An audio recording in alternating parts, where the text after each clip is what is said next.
and wherever. And every day you hear about, a pregnant woman here, an old person there, young people walking, people dying because of dehydration. And I feel the longer this situation continues, it will be the biggest number one concern on all of our minds, and lack of basic facilities, including water, to all these people. Yes, there are other issues in places where people are located within, say, cities or villages. But I would say a biggest problem today, especially if you see from the wash or water perspective, is that of people in transit who are trying to reach back home. Yeah. Thanks, Sundar. Tini? Yeah, thanks so much, Madhavan. It's really a pleasure to be here. So in terms of the issues that, I think are there, one is, of course, the whole thing of wash in urban areas. We've seen, the COVID-19 pandemic with more severe impact in urban centers. And things like, how can you ensure physical distancing where living spaces are anyway so constrained and so small. So there's crowding at common, say, community sanitation facilities or community hand washing platforms. So I think the wash in urban spaces issue, that's something which is something that we should look at. I also feel that the access, similar to what Sundar has also mentioned, the access to water and hygiene products for regular hand washing, that is a challenge. I feel the gender issue, similar to all crisis situations which affect gender, women perhaps much more, women have been burdened much more with the responsibility of actually having to source water, collect water, ensure hygiene within the home, also, visit banks and all of that to get the money. So I think the work burden of women has increased, and I think we need to look at that aspect. The whole issue of migrants that we are seeing, perhaps we need to rethink the development paradigm, and rather than concentrating work opportunities in urban centers, perhaps we could think of that kind of diversification, moving work opportunities closer to where people are actually based. So I think the migrant issue is also something that has emerged as a thing that we should look at and address. Thanks, Tini. Can we just quickly go to Vedika and then to Yamini? So Vedika, what do you see as sort of the challenges that have emerged? Yeah, thanks, Madhavan, and thanks for having me here in this conversation. So a lot of really good points have been made by all the other speakers. So I really wanted to look at it from a different angle and look at it from the angle of financial institutions as well as the communities they serve. So as you rightly said, our focus has been to work with a large variety of financial institutions across 23 states, where the financial institutions are enabling affordable financing to the communities to build their water and sanitation assets. And I want to talk quickly about the challenges, as well as talk about some silver or some light at the end of the tunnel. So in terms of the challenges, this has obviously become not just a health issue, but a significant economic and social issue. So all livelihoods have got severely impacted, which means that the resilience of the community, or the ability of the community to either be service the existing loans and or take new loans, has got severely impacted in the short term. And when they are able to take new loans, obviously the focus is going to be immediately on some livelihood generation or some emergency needs. Similarly, from the lender's side, while they have provided the moratorium, and we work with banks, small finance bank, livelihood missions, MFIs, all of them. So while they have provided moratoriums to their borrowers, they necessarily have not got the same moratorium. So their liquidity constraints have also got severely hampered. I think the second thing is, when the moratorium period ends, one issue is of the ability to be able to service, but the second issue is also going to be in terms of whether the repayment culture gets vitiated, and whether there are local, players who start saying you don't need to repay any loan at all. So I think that's the second issue. I think the third pretty big significant issue for all lenders, all micro lenders, is going to be whether there is a change in the models themselves. So lending, whether through self-help groups or through joint liability groups, has always been a very high touch point model, right? Where people get together in groups, there are group meetings. How does that work? How does that evolve in the requirement of physical distancing? And the fourth challenge I would quickly mention is it's pretty clear that the urban economies have got much more severely impacted than rural. And this week we were speaking to probably 50 of our partners, and we heard a lot of experiences from them in terms of the urban distress. Just to quickly turn on the positive side, and I do want us to remember these positive sides as we look beyond the immediate time frame. I think one is the importance of access to safe water and sanitation in building the resilience has never been more clearer. It has never been more clearer among the communities because they've heard messages about hand washing, for example, but has also never been clearer among the financial institutions. They recognize that if their borrowers have access to safe water and sanitation, they are more resilient and hence better customers. So that's one. And second, every crisis does tend to bring about a change. So if we look at demonetization, for example, that brought about a big change where all disbursements now happen online. 80 to 90% of all micro-lending disbursements across all sorts of financial institutions happen online. 80 to 90% of collections right now happen in cash. But we think that this COVID-19 might cause this behavior also to change in the next weeks and months to come. Thank you. Thanks, Vedika. So Yamini, what do you think? What's happened with how we dealt with water sanitation, hygiene during the lockdown, and what are the implications of COVID-19 that we should be concerned about? Thanks, Madhavan. Thanks for having me on this discussion. The disadvantage of being the last one to speak is that everyone has said all the most critical things much better than you could ever articulate it yourself. But the advantage is then one can build on that to think going forward. So let me say, I completely agree with everything that's been said. But if I were to draw from that, what are the three big sort of issues that are emerging?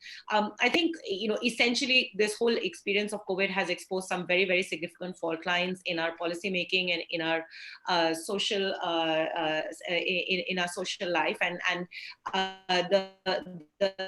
and that links very much to the challenge of water and sanitation as we see it, in terms of how we've thought about urbanization, how we've thought about the mobility and movement of people. The crisis of migrant workers effectively demonstrates that. How we think about public health itself, which links to the failures of water and sanitation historically that are now coming to bear. And I think each of these have been articulated very effectively by all the speakers before me. To my mind, I think from a policy making and governance point of view, this sort of highlights certainly the big gaps, but also opens up, I think, possibilities of opening up a new way of thinking about the challenge of water and sanitation. I've always felt that water and sanitation has traditionally been, even though the public health challenge is what enables policy engagement with the question of water and sanitation, the effective linkages from a policy making point of view as well as from a communication point of view between the public health elements of water and sanitation and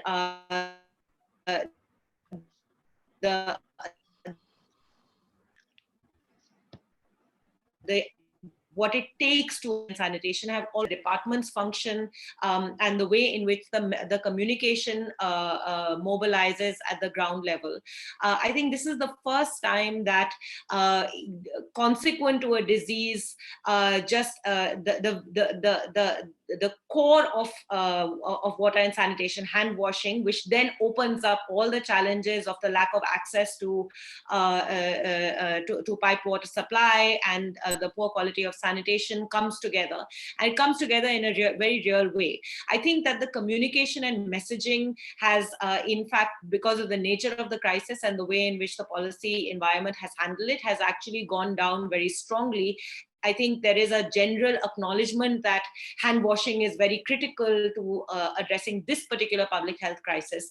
But there still seems to me to be a huge gap in how our the policy approach that we have taken to be able to try and see how effectively to bridge this together. So you have one arm of policy making that's talking about the importance of hand washing from a medical perspective, but I'm not seeing water PhD departments, rural water supply and sanitation departments coming together to chart out an effective strategy. So I think that's one very critical thing that we should think about in terms of where and how we should go forward. Secondly, of course, the question of urbanization and just urban planning, which this whole issue has brought to the fore. The fact that we chose to do a lockdown, despite the fact that most of our cities have very, very dense populations where lockdowns don't necessarily make sense, I think puts a very important spotlight on all of this. And the third thing that I think we need to probably think about going forward is the integration of the local economies and local governance structures with water and sanitation. And I think all these three, there are new opportunities that have emerged to reframe and reshape how we've been talking about water sanitation in this context, which will lead to a more integrated approach going forward. Thanks very much, Yamini. I'm just going to quickly now follow up with some more specific questions to some of the panelists, and I'll start with Vedika. And Vedika, you've already talked a little bit about this in your opening remarks. I have two quick questions for you. One, has COVID-19 triggered a possible sort of crisis with regard to wash-related loans in the MFI sector or wash-related financial products? Is there likely to be a crisis triggered off by COVID where people are unable to repay? You also talked about fears of potentially, messaging being sent out saying you don't need to repay loans, and therefore that triggering a collapse of some kind. So that's one question. That do you sense that there has been a crisis triggered by COVID with regard to wash-related financial products? And two, what are the other kinds of changes that you think will need to be institutionalized in terms of processes or even in terms of the product portfolio for MFIs dealing with wash products to be able to tide this period over? Sure. So I think to answer your first question, Madhavan, I don't think there's a crisis in terms of wash loans. I think there's a crisis in terms of overall lending or overall portfolios of the lenders. If we look across the lenders and across states, I think for the largest water and sanitation lender, the water and sanitation portfolio will be around 10 to 15% of their balance sheet. And this is for the largest. For typically the number is around, anywhere between 1 to 5% of the balance sheet. So really the challenge is on the overall lending portfolio of the lenders. And I think as, and that is going to be an issue for all lenders, and they are, the moratorium, emergency facilities, immediate loans in terms of helping the borrowers gain livelihood, guarantees, all of these are going to help. In fact, if, anecdotally, and let's see how it works out, but in the last more than 15 years when lenders in India have been making loans for water and sanitation, anecdotally, for some reason, the water and sanitation portfolio has always behaved slightly better than all the other loans made by the same lenders. And it would be an interesting thing to see if that continues during this process. But I think to your second question, yes, there are changes needed in the model. And I think the changes are in 2-3 respects. One, much more expanded product portfolio, right? So look at not just the traditional building a new toilet or getting a water connection, but look at it the lenders will need to look at both household solutions as well as community solutions. Look at loans for small enterprises, because we do think there will be many more enterprises coming through in terms of either, a point was made on water quality. So drinking water enterprises, or even treatment enterprises. So we think the lenders will need to be flexible to look at opportunities, not just purely at the household level, but also across small and medium-sized enterprises in this space. And I think the last point, which, as I mentioned, we spoke to lenders across the country during this week. And they all in one voice said how the mobile phone has been an incredible tool for them to reach out to the communities they serve. And we think the use of that, for spreading the right messages, for creating awareness, but also for onboarding new customers, for processing loan applications, for collections. So the digitization of all processes, we think really needs to accelerate and will accelerate as a result of this. Thanks very much, Vedika. I'm going to switch to Yamini. And Yamini, a couple of questions for you. One is do you think the crisis with regard to water, sanitation, hygiene is a bigger problem in urban India as compared to rural? And has that, has COVID-19 revealed that to be true? And if yes, why? And the second is that, do you think that the nature of planning, designing for habitation settlements for the urban poor and the provision of water sanitation services for them is going to fundamentally change in the years ahead, given our experience of COVID-19? So, Madhavan, your first question, I don't know whether it's appropriate to make that comparison, simply because the nature of how COVID is unfolding right now seems to be very much an urban phenomenon for the moment. Now that we've had this huge flow of reverse migration, what implications that will have on rural India is an open question.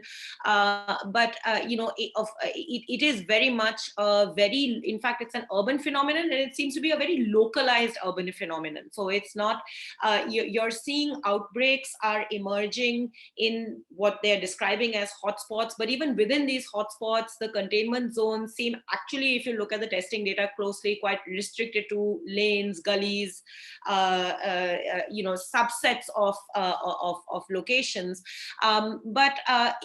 Obviously, I think it's not so much the COVID itself, but our response to COVID, which is sort of expecting a very large-scale shift in social behavior that is putting the spotlight on and putting the pressure, in some ways, new kinds of pressures on urban settlements because of the density of population and the lack of access to basic hygiene, which just the nature of habitations in rural India allow for a lot more. So of course, pipe water supply is even scarcer in rural contexts, but there are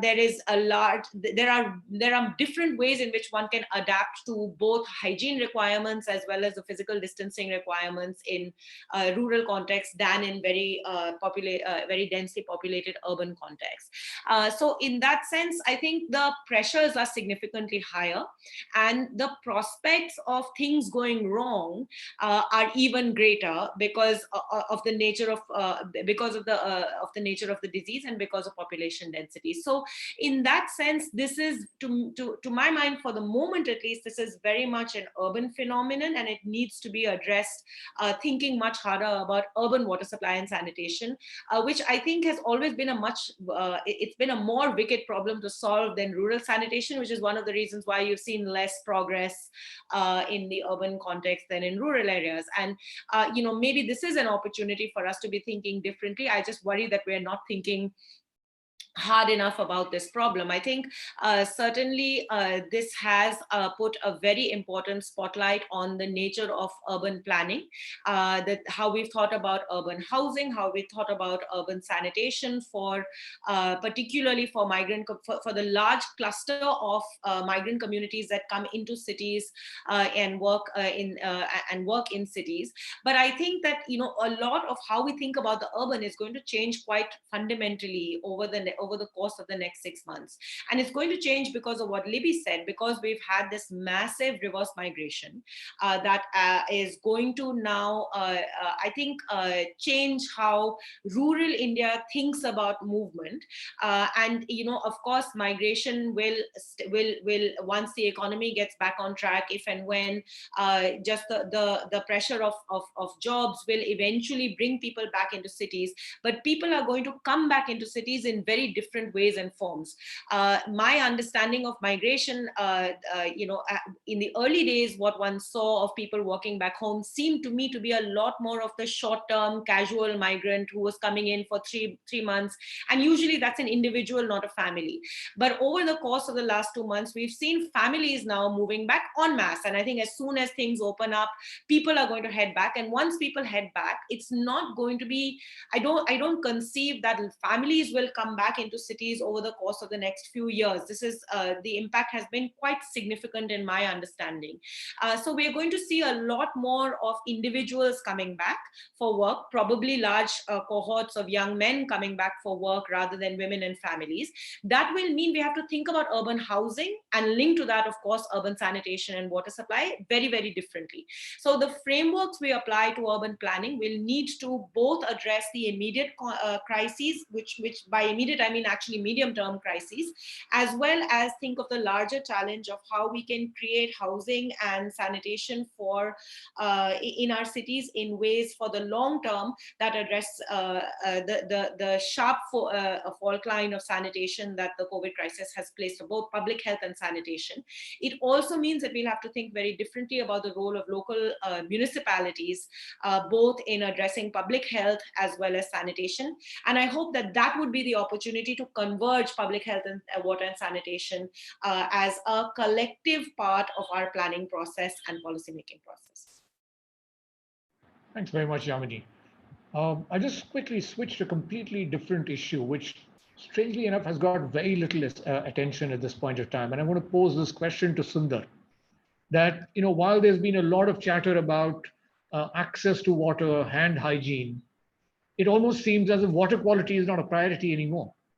And the question to you is that, do you think that these issues will now stop becoming important for, in the short run, till the COVID problem gets solved? Will people worry more about access and not about the quality of water?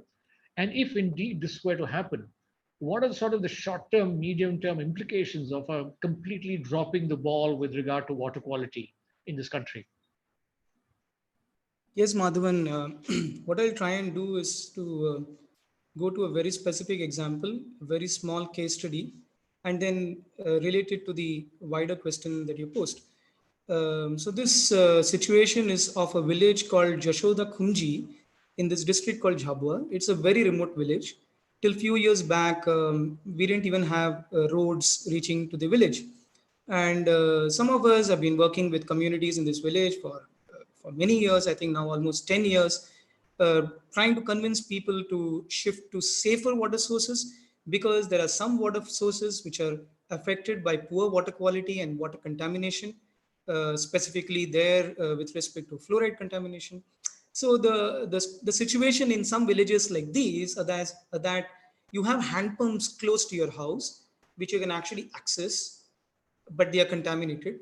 But then you have open wells, dug wells, which are much farther away from your house for most people, which are probably safer. And the entire communication for many years has been to try and shift people to water sources which are better for them, which are safer for them. Now, in the last 1 month, I would say last 1 or 2 months, something fascinating really happened. So this period is also the period of severe water scarcity, as we know, everywhere. And even lesser and lesser water sources are really available for people. So naturally, we saw crowding of people around very few water sources, and this whole thing of social distancing really cropped up, and people started thinking. Now, what this village did was something fascinating, and then we started observing how this could even go over to other places. What they did was very simple. They just had a bullock cart within the village, got one person to get one tank of water filled from the dug well, people contributing money to that person gets a small level of employment, and taking this bullock cart around the village, right? So there is this one well which has safe water, and people do not want to travel all the way to this well and crowd it. So they figure out that there is this bullock cart here. There's we put money here, and then we take it around. So what I would what I felt, and what I'm also seeing broadly in a much wider level, is a couple of things. One is that in some sense, COVID is a wash and health problem, right? Not entirely, but if you look at the entire issue of wash and health and water quality, I would say is one part of it. COVID is in part a wash and health problem. So in some sense, the communication that is now driving COVID and all the behaviors around it, there are many issues which are actually piggybacking on them and actually able to reach people. So in some sense, I would say this is a tremendous opportunity, just like Swachh Bharat Mission was earlier. Right now, it's also a tremendous opportunity to also bring across various other health problems, such as water quality and health, and various other issues, and get people to act on it. That is point number one. So I see this as maybe a tremendous opportunity if we actually recognize it and design communication to actually ride along with COVID and reach people, because the communication channels now are really strong. You have ASHA workers, Anganwadi workers, A&M, everybody talking about wash and health and hygiene to people. And that's 90% of their communication to people. That's point number one. Point number two, from the same example, is what you would have noticed is a very small local enterprise which has emerged by itself, right? So you have people paying small amounts of money to get this bullock cart going and then supply money. I would like to borrow this term, not even local, but I would say hyper local. Borrow this term from the technology industry. There is probably opportunity for a lot of such local small enterprises to build up as a response, right? If you really want an alternative to the Jal Jeevan mission paradigm of reaching pipe water supply to every household, which today now looks really much more difficult by 2023-24, and reduce the burden of women to gather around water sources and still reach water to people. What you really need is simple stuff, simple small enterprises within villages, within communities to reach water to people, right? And stop crowding, right? So these are small opportunities. And I would say that especially water contamination, water quality, for me, water contamination, water quality is just a problem of selection of water sources. Very rarely we find in any part of the country that every water source is contaminated. It's that a few water sources are always safe, and it's about changing of behaviors of people to select these water sources. If we actually look at the current situation as an opportunity in terms of reaching out communication to people, carry it over these different channels of COVID, and emphasize wash and health problems such as water quality, and try to build small local enterprises to within communities that helps to address this problem, I think we can actually make progress which we would not have done in many years. Yes. Sounds sounds really hopeful, Sundar. Thanks. I just moved to Tini. Tini, what do you see as sort of eventually children will go back to schools. You can't have them under lockdown forever. This belief that every child in this country has access to a mobile device or the internet to study at home is a myth. So the reality is that kids will need to go back to school because schools are about a larger set of experiences, not just about learning. What are the WASH challenges that we are likely to see emerge in schools as children go back? Because historically, all kids have gone and picked up infections in school. And so why should COVID be different? So how do you then brace yourself, prepare yourself for it? And the second is slightly different, which is that do you think with all of this emphasis on hand hygiene, water, as a nation, we'll drop the ball on safely managed sanitation? So I'll take the second question first, Madhavan. I think the linkages between safe sanitation, health, have very clearly been demonstrated. So I don't see, and now health is very much in focus. A lot of our attention during this COVID-19 is on how can we secure the health of communities. So I don't think sanitation will take a backseat to say issues around hand washing or access to water, because both of these are so intrinsically linked. I would feel perhaps we need to go further to actually now secure access to water, both for personal hygiene and also for sanitation, and also move to clean habitations. I mean, I would feel that perhaps now the focus should also be on ensuring clean habitations as places where health outcomes can be secured better. And I feel the concept of, say, One Health, where we look at healthy ecosystems, healthy environments, healthy livestock, how is livestock handled, and then human health, because all of these are so closely linked, and we've seen that pan out very strongly in the COVID-19 situation, where the genesis of this disease was actually it is a zoonotic disease. And I feel that that question also needs to be center stage. So I would not see a letting go of the focus on sanitation, definitely not, because it's so closely linked with health outcomes. And so, it kind of completes the ecosystem.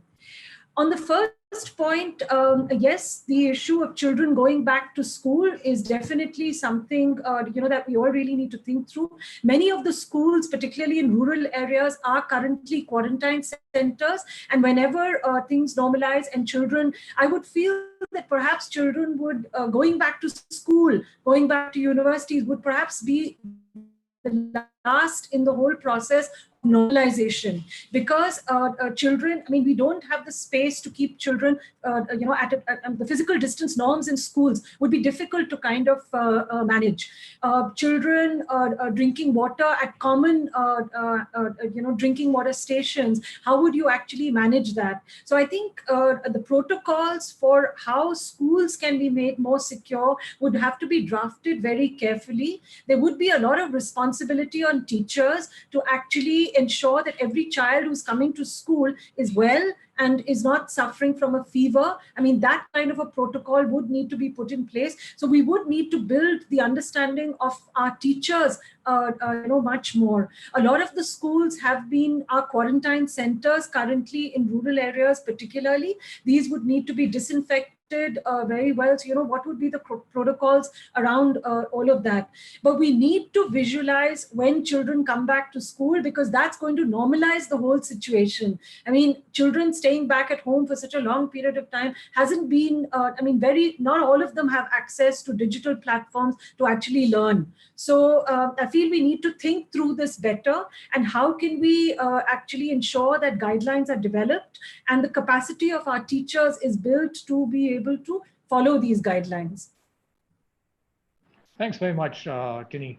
So Libby, a couple of quick questions for you. One is that, so we talked a little bit with Sundar about water quality.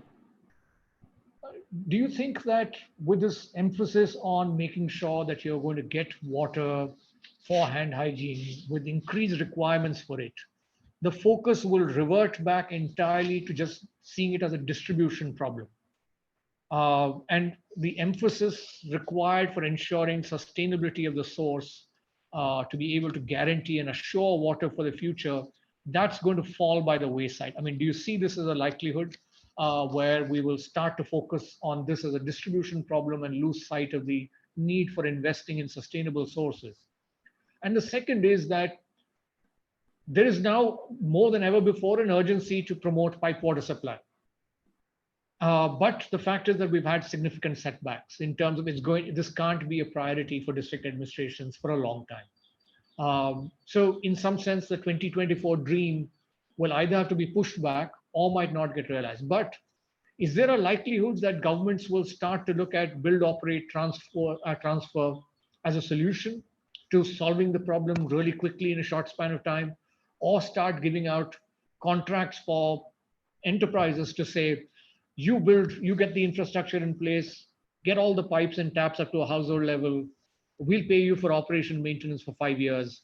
And that becomes the route for quick gains rather than investing in building local capacity and ownership over the systems.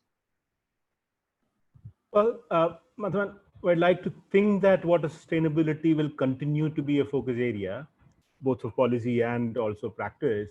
I think the reality is going to be very disappointing. Uh, I say this for several reasons, but most primarily, across rural India, access to safe water is still not a fulfilled wish. And it's just only recently that government of India went into a big mission mode to ensure access of tap water to every household. So I think that focus on access is going to remain, but the Jal Jeevan mission, which was expected to gather steam on ground by the end of this year, is likely to get delayed. There are now very severe uncertainties because finance, of course, is going to be the bigger one. The Jal Jeevan Kosh was to be built using CSR contribution substantially, but where is CSR contribution in the given economic uncertainty between PM cares and the bleak business situation? I think that dream has gone away. Now, 3.6 lakh crore rupees is what was originally envisaged to be invested by the state, both Government of India and the state governments. We don't know if that money is going to come. So to me, the whole question of distribution and access itself is now a big question mark before we get to sustainability. Now, in the broader context, the sustainability was to come through convergence with MGNREGS. In the good days, getting NREGS to behave in a watershed approach, to plan and implement in a water natural resource conservation approach has been very difficult. Now, with all these talks about MGNREGS being diversified into multiple employment generation ways, I don't know where the money for such sustainability efforts is going to come, even in the smaller rural pockets where watershed development is seen as something that is necessary. So overall, my current belief is that we are staring at a bleak situation vis-a-vis focus and efforts to ensure sustainability of water, because the demand for water is still a big drinking water is still a big issue. On your second point on the service, the business revenue model of water supply, let's accept that this is already happening across rural India. Water tankers are private businesses. So it's not that by default, private enterprise is not there. I was quite interested in what Sundar was saying about the hyperlocal supply model. But see, the issue is it's not just availability of water that is a new aspiration, it's availability of tap water. So I don't think the policy is going to change on that. It is going to be focused on tap water and the supposed and obvious health and hygiene benefits from having tap water at home, not to mention the gender aspect of that. But I think the cost of operations of a water supply system in most of rural India does not permit a model where private enterprise may flourish, because certainty of government paying for a duandum contractually or even otherwise is not something that I believe private entrepreneurs would be very confident about. Even if the government is willing to pay for it, actual cash flow difficulties of working with the government will lead to substantial fall of confidence. So is it desirable? It's an entirely different discussion, and I would not want to go there. But from a pure feasibility point of view, I don't think any large change in approach is likely to happen. Thank you. Thanks, Libby. And I'll just quickly sort of go to Ghazala, who's been waiting. Ghazala, do you think that in the past we've had major flagship programs on sanitation, now recently on pipe water supply, but do you think we've missed a trick by not focusing on hand hygiene, even whilst focusing on sanitation? And that is proving to be now a barrier for us in COVID times. The second question I have for you is that, based on what you're seeing in Kutch and in Chhattisgarh, and your prior experiences, do you think the burden on women, adolescent girls, given COVID-19, has actually gone up with regard to water sanitation and hygiene? Yeah. Thank you, Madhavan. I think firstly that this whole thing of, I don't want to separate water sanitation with hand washing, because I think they are all very interdependent, very interconnected. Without like, as we have seen in the past, when sanitation toilets have been constructed and there was no water, the toilets were not being used. So I think it's very important to look at this entire thing in a very holistic manner. And I agree that, hand washing, or the component of hand washing has never been a kind of focus, neither in schools nor in the house nor in the community spaces where women, men, children, they all come together.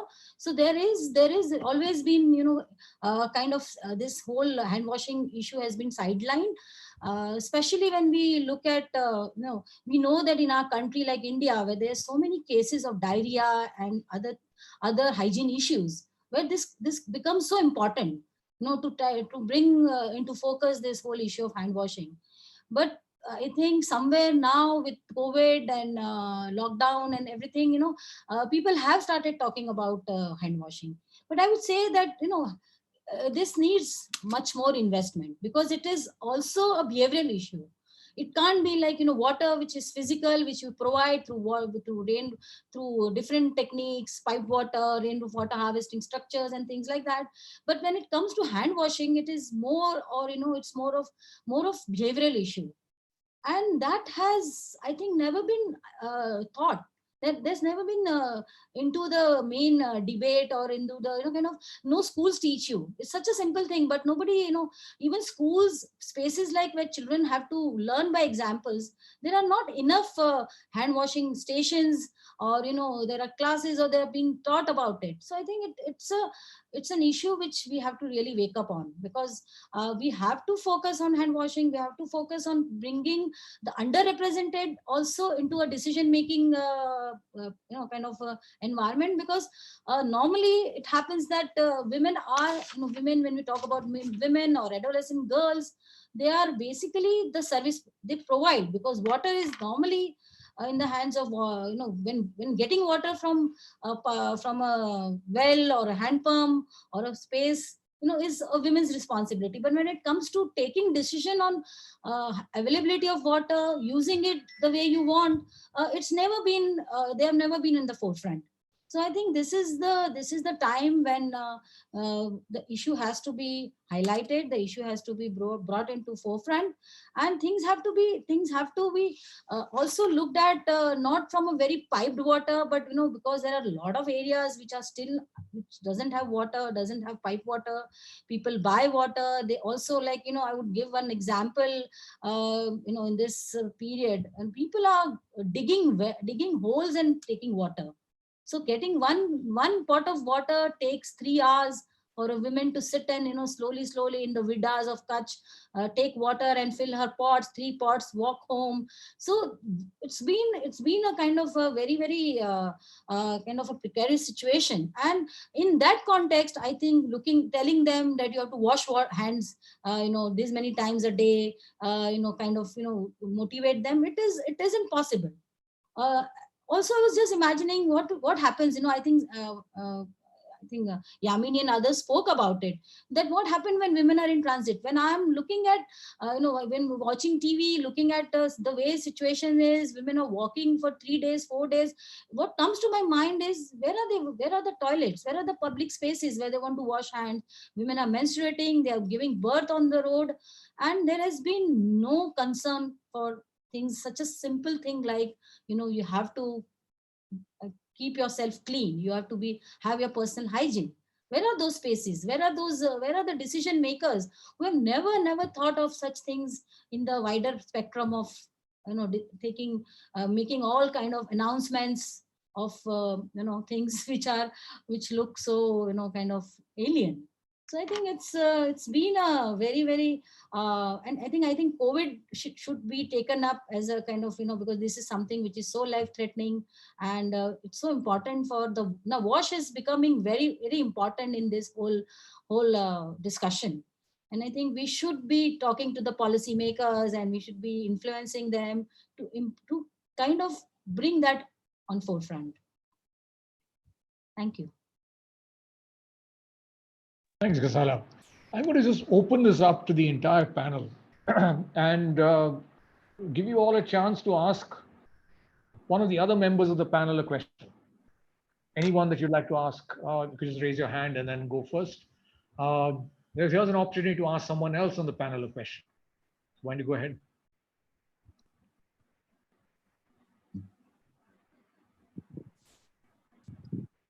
Who wants to go first?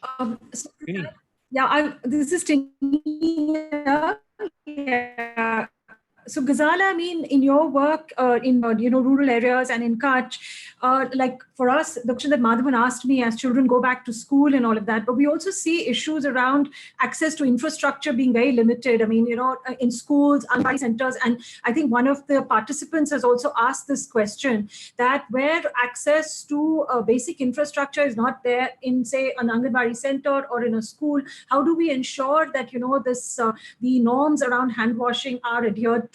So are there any best practices from, the work that you've done that, could be emulated or taken to scale, because we need to now plan also for the situation to normalize and children to go back to school and Anganwadi centers to start opening. So also in the context of a question that has come up from one of our participants on this.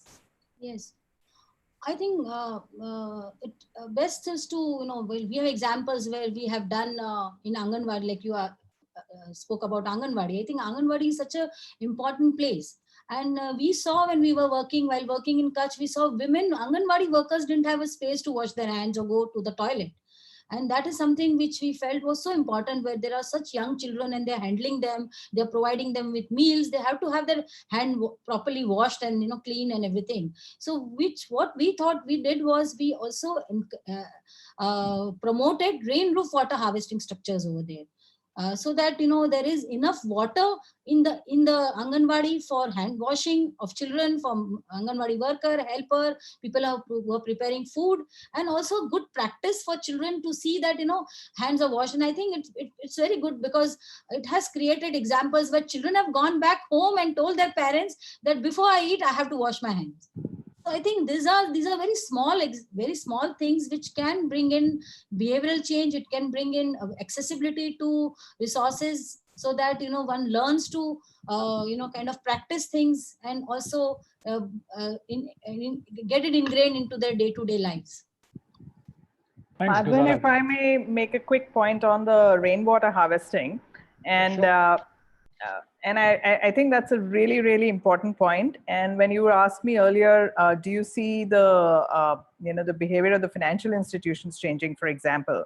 And one of the things which we do see increasing is exactly things like this, emphasis on rainwater harvesting, whether at an individual household level or at a community level. And I think there is a behavior change component also involved with that, because one of the things which we've heard from communities is water stored is not as good as fresh water. And so there is a behavior change component involved in that. But we do think that because the realization is so high across communities, that if I have access to water and sanitation at my household, my resilience, my family's resilience to either COVID or any other disease increases substantially. We think this would be a really opportune time to be talking about rainwater harvesting, whether at the household level or at a community level. Thanks, Vedika. I think Libby has his hand up, and I'll then come to you, Yamini. Yeah, Libby, go ahead. Yeah, this is to Vedika, and I was just talking about how Jal Jeevan Mission is likely to face a huge shortage of funds to meet the demand. Is there already discussions happening around in the financing world where some new model other than the microcredit approach is being envisaged? So I think it's a great question, Libby. And the initial view of the Jal Jeevan model, if you remember, was 90% of the financing will come from the government and 10% from the communities. I think now, given all the stress on the government financing and the funds getting allocated to different sectors, this is the time to actually rethink that paradigm, right? and rethink how we can do blending by inviting in the private sector, whether it's the financial institutions or the corporates. The short answer to your question is yes, there have been some beginnings of new models developing at an enterprise level.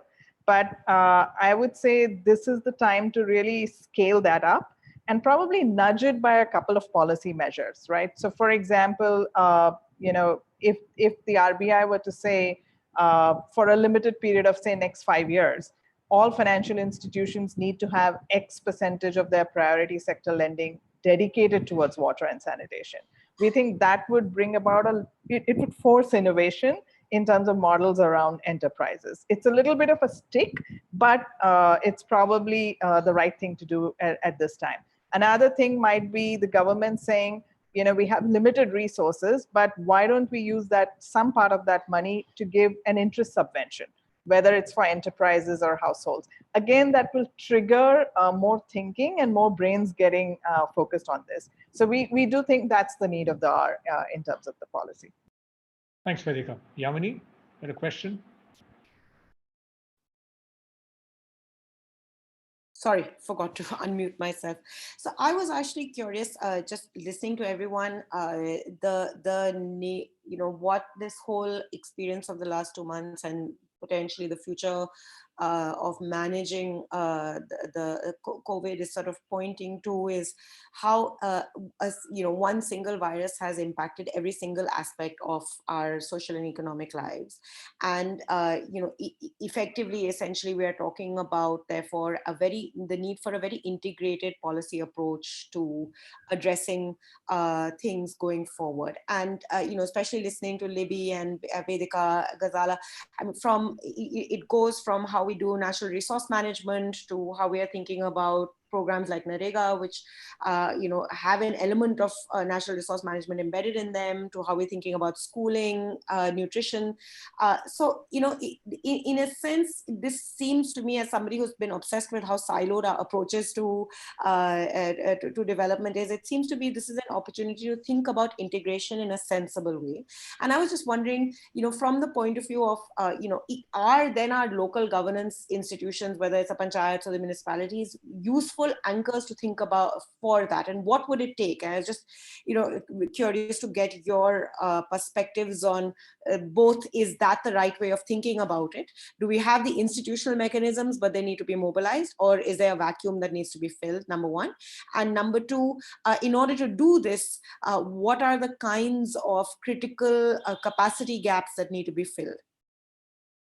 Can I ask Libby to try and have a go at answering that? Yes, I'm very glad, Yamini, that you brought that one element into the discussion now about local governments. The 15th Finance Commission is apparently gearing towards asking panchayats to use 50% of its funds towards water and sanitation. Water, stress, and sanitation and de-stress. But I think right now, the need of the hour is a certain blind trust in the ability of Gram Panchayats to do it. This is a time to let go of the fear of the audit, the CAG audit, and all the, the Vigilance Commission and all that. We have to trust that our local leaders, our local people have the ability to plan for themselves. And what is the way to do that? Because panchayats are a state subject, there is very little that the union can do, is to get panchayats and municipalities to do for themselves what we've been asking others to do for them. I think strengthening the Gram Panchayats with complete devolution of funds and functions are there, and functionaries will come. But if we can devolve funds to the greatest extent without waiting for state governments to issue guidelines on how they are to be used, I think this is the right time to do that.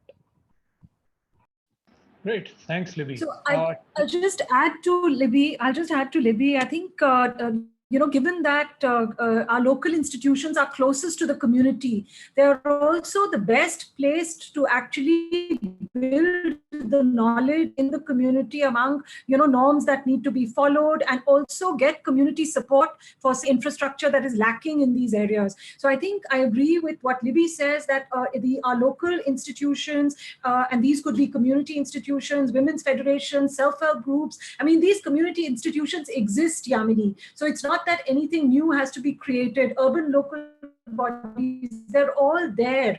I think now we actually have to invest in them where capacities lack, perhaps invest in building that knowledge, building that capacity to be able to take the lead on these issues. So decentralization is going to be very important, and we need to support those processes. These institutions are closest to the community. They can also galvanize community support for things that are required. So I think that's very, very essential, and perhaps a key learning from what we've gone through these last 2 months.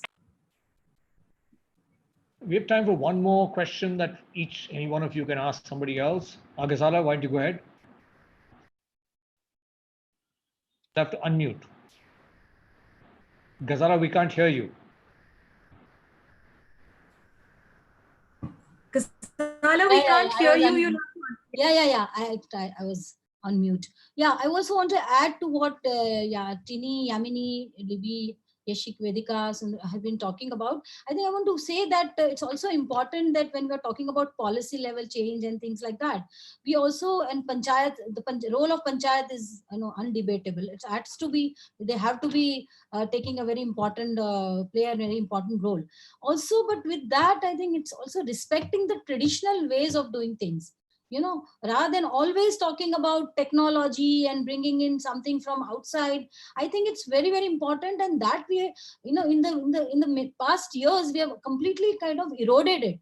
So rather than, bringing, because there are this community knowledge, this traditional knowledge, people have survived with whatever resources they had, and it's been a successful examples of years and years of, how traditional methods were used and conserved and, kind of enjoyed and people had benefited. So I think that focus also has to be brought in with the policy, which is, I think, very, very crucial at this point of time. If I can sorry. Otherwise, there are a lot of communities who are socially excluded, who are underrepresented, who are not geographically, they are in a very precarious situation. They are very far flung. They'll never be able to achieve benefit from the whatever will come through the policies and through the technology, because we've seen it in the past also, and it will be more and more difficult now after post-COVID, when the rehabilitation will take its own time. There will be few years. We have completely gone back.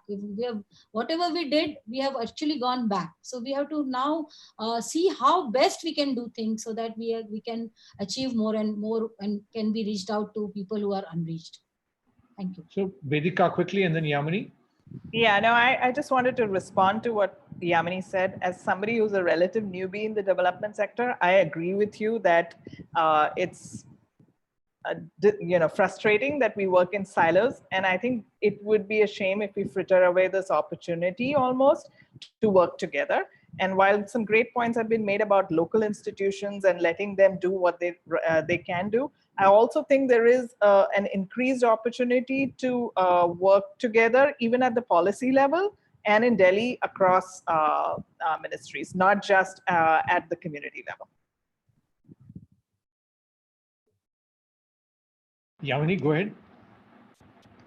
Sorry, I just wanted to just building on what Ghazala said. I think the centrality of traditional ways of doing things and the centrality of the community in building its own forms of resilience, marrying traditional ways of developing resilience in moments of crisis, combined with the many learnings over the many decades of work with communities.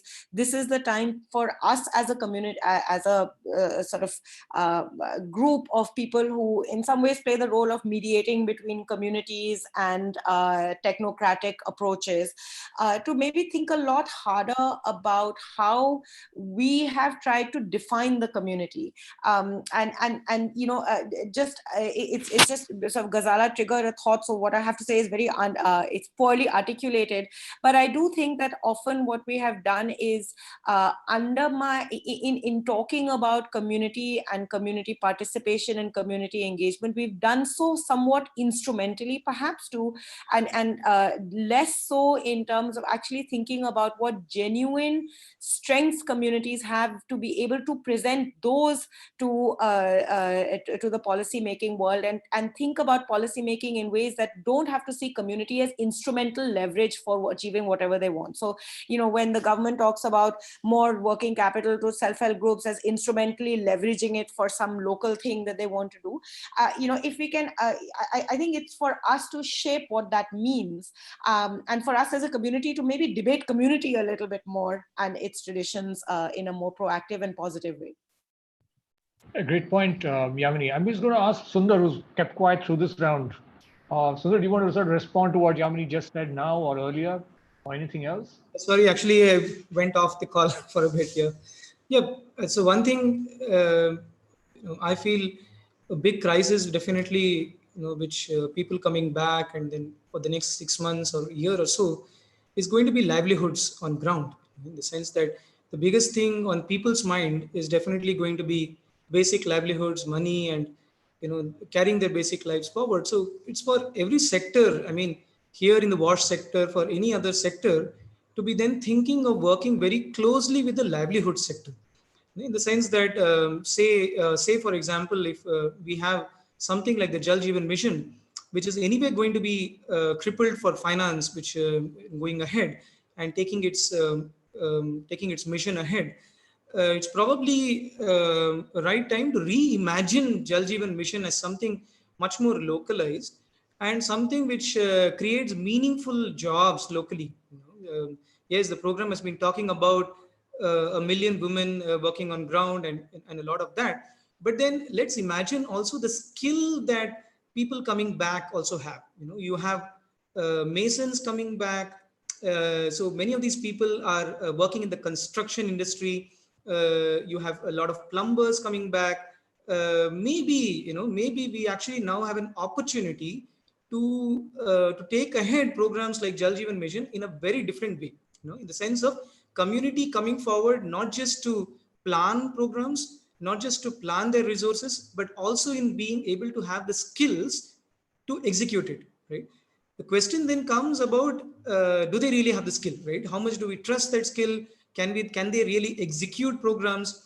And over there, I think there is the role of technology, in the sense of new forms of engagement, in the sense of reaching out to villages in a mass scale, trying to get people on ground, build their capacities on things which the wash sector has never engaged, but then build capacities in terms of now, let's say, constructing pipelines, constructing a mini water supply system, which always has been under the purview of contractors who then come in and execute it.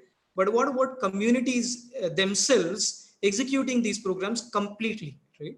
Now, what capacities need to be built for doing that could be, you know, a reinvention, a reimagining of programs such as Jal Jeevan Mission, and then the livelihood and wash sector actually maybe working together, right, very closely. Within that, aspects like gender and equity will play out a lot, right? It will play out a lot. I mean, when you talk about jobs coming locally, when you talk about migrants coming back, when you talk about skills, then the aspect of who actually takes ahead these programs will come in. And I think the future is going to be, in some sense, very uncertain with respect to this. But if we reimagine, if we try to show examples in terms of civil society organizations, to look at small water supply programs and small water supply schemes as something which communities can totally execute, not just plan, we might be showing a way forward for closer integration between livelihood and wash sector. So maybe the panel for, you know, their responses, someone to you know, their thoughts on this. Thanks very much, Sundar. I'm just going to quickly try and look at some of the questions that have sort of emerged in the question answer thing, and then I'm going to pose these. So what I'm going to do is just I'm going to read out a couple of questions and also mention whom I'd like to answer these questions. So one of the questions that's come up, which Ghazala or Tini, one of you can answer, is that how do you deal with this issue of no infrastructure or poor infrastructure in Anganwadi centers, particularly in rural areas? What do you deal with? How do you address this issue of that a lot of Anganwadi centers have no hand washing facilities? So how do you then start to deal with the issue of hand hygiene in that context? Sundar, you should have a look at this chat box. There's a fan of yours who's emerged here. There's also a question, which is a generic question. Maybe Tini, you should answer. And the first one, Ghazala can, about Anganwadi centers is that, can there be wash trainings and TOTs in rural areas for NGOs to then start to take on this work? Here's a question for maybe Sundar to answer, which is that there seems to be this assumption that there are sanitizers available in rural areas, and so how are people going to address this issue of hand hygiene if sanitizers are not there in rural areas? And a question for Yamini, which is what do you see as the role of common citizens and private sector in ensuring sort of equitable, inclusive wash services in urban areas? And then a question for Libby, which is what do you see as the mechanism for convergence of services? And what is the platform to do that? Is that going to be panchayats and municipalities? Is there something else that you can see? And a question here for you, Vedika, which is that what do you sort of see as the impact of this reverse migration in terms of wash services in the urban area? So why don't you all have a go at this? Ghazala, do you want to go first? Yeah, I think, thank you very much for that question from the participant. I think it's important that, we as a country, also then it comes to the question of local governance, enhancing the local institutions, accountability of the from the duty bearers. I think this is important because these are the very primary structures, primary Anganwadi, where a child goes when it's just 3, and it's a very important kind of an aspect of one's life. So I think it can start from there, and I think it's also to do with how long-term vision and investments are going into promoting water availability, behavioral changes, and at a very smallest unit of a village or a hamlet even, it can play a very important role. I think communities should take responsibility along with the panchayats and the local leaders, and there should be ways of looking at how village level health and sanitation committees, which are already mandated to take this issue of hand washing, water availability. The committees also, because it also talks about health, it talks about sanitation. So it's quite an integrated kind of a committee which has to be activated, which are there most of the times on papers, but this doesn't actually become very active and functional. So I think this is something, it should start from there at a ground zero level. I think from there, if it starts, I think it can take a very big jump. And it can then multiply at all the levels, because I think Anganwadis are a very well networked kind of a mechanism in our country. I think it's the biggest mechanism where every village and hamlet can be reached out. So I think these are the very simple and practical examples how it can be activated and can become more functional. Thanks, Ghazala. Now, Tini, and now I'll just request all the other panelists, we're sort of running short of time, so if you could be sort of really succinct.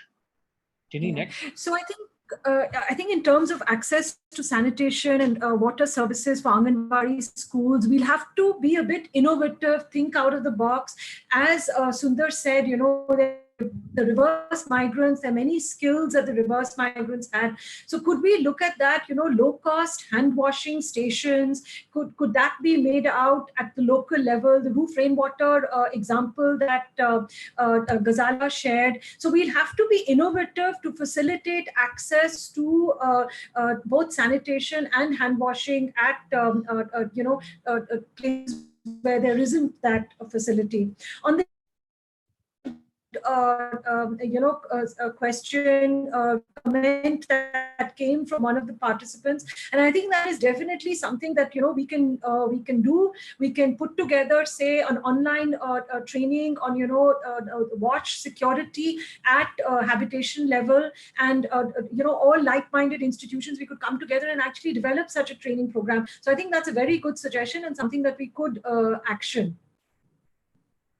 Yamini? Yeah, I think, there's many different ways of answering that question, but I'll narrow down on just one, which is that there is a very important role for employers to play in ensuring occupational safety. And this is something that needs to be taken very, very seriously going forward. And it needs to be handled in a careful way, which doesn't put employers into the hands of the coercive power of the state. At the same time, ensures that employers are held accountable for ensuring that basic sanitation facilities, cleanliness facilities, and hygiene facilities are well in place, especially in the manufacturing industry. Yamini, Sundar? Yeah, on the sanitizers thing, every day on WhatsApp, I keep getting photos from ground of all these jugaad hand washing stations. And people seem to be, figuring their way out. For me, it's a question of more of a mind shift and change of behaviors and messages reaching people's minds, rather than a lack of soaps or sanitizer. Yes, it is an issue for a certain section of the population. It is an issue, but for a large section of our population, they'll do it if they want to do it, and people are figuring their way out. The concern for me is, however, how long will it continue? It all looks great when you get a WhatsApp photo or a video, jugaad hand washing station, it's there. But then, is it going to sustain when the first rains hit? Is it going to continue longer? So those are definitely going to be questions, which are more questions of behaviors and attitudes rather than, I would say, lack of resources to do it. Right? So this is how I would approach the whole question of hand washing. Thanks, Sundar. Vedika? Yeah, so I think in terms of the impact of reverse migration, I would quickly talk about negative and positive. So on the rural areas, it's been talked about, much more stress on the same water resources, much more stress on the same sanitation facilities. So there is a chance we'll slip back into open defecation, much more stress on the women and the girl child to lift water.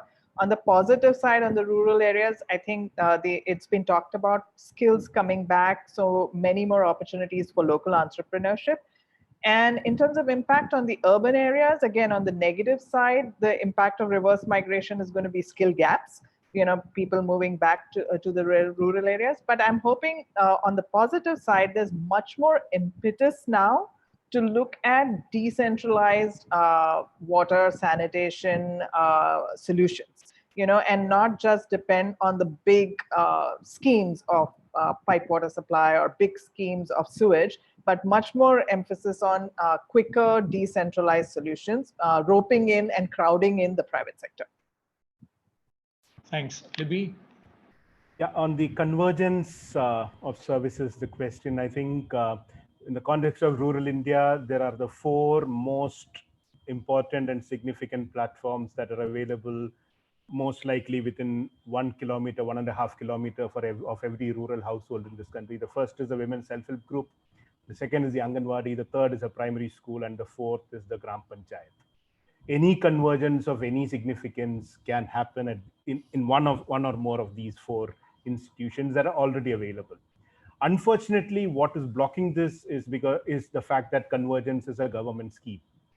In our heads, for people that matter, convergence is a scheme, convergence is a target to be achieved, and convergence is not a way of doing things.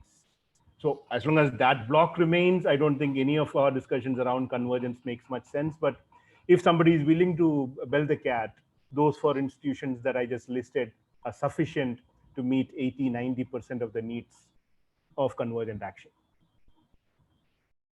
Thanks, Libby.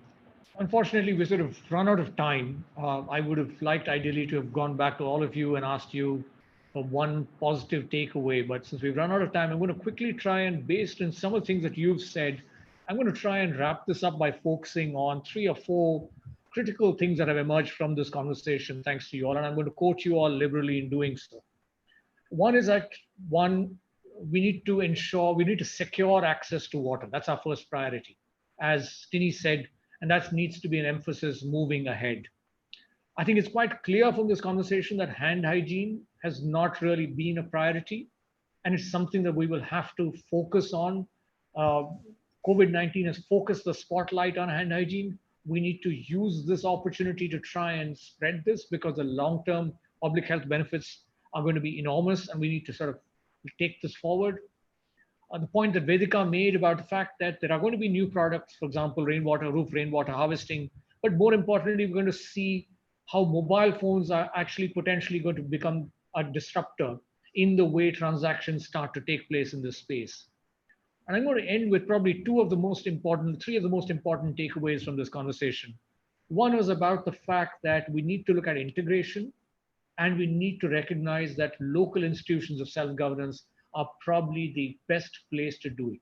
And this is probably the biggest opportunity that we have provided with, which is, can we start to look at integrating using local institutions of self-governance, whether it's your urban local body or whether it's your gram panchayat, and to actually invest in building capacities, and then to do what Libby said, which is to trust them and to leave your fear behind. And I think that's one very critical message. The last is, there's a huge opportunity for looking at integration also, and collaboration between other sectors, and particularly for the livelihood sector and the wash sector, and to look at hyperlocal enterprises as a ways to solve for problems around wash at a community level. And lastly, to leave it with this idea that Yamini also very powerfully talked about, which is to stop looking at communities as mere instruments for delivery, but to maybe start to have a conversation about how we start to, what do communities mean for us? And how do we try and engage with them in a more meaningful manner, which also addresses concerns around inequality that exist and might get worsened during this time. I want to thank all of you. I want to thank you all, Ghazala, Vedika, Sundar, Tini, Yamini, and Libby, for joining this panel discussion. It's been great having you all here. Stay safe and well. Thank you for all those who joined, the participants who joined. I'm sorry we couldn't answer all the questions, but thanks everyone. Be safe. Bye. Thank you. Thanks a lot. Bye-bye. Bye. Bye. Thank you. Thank you.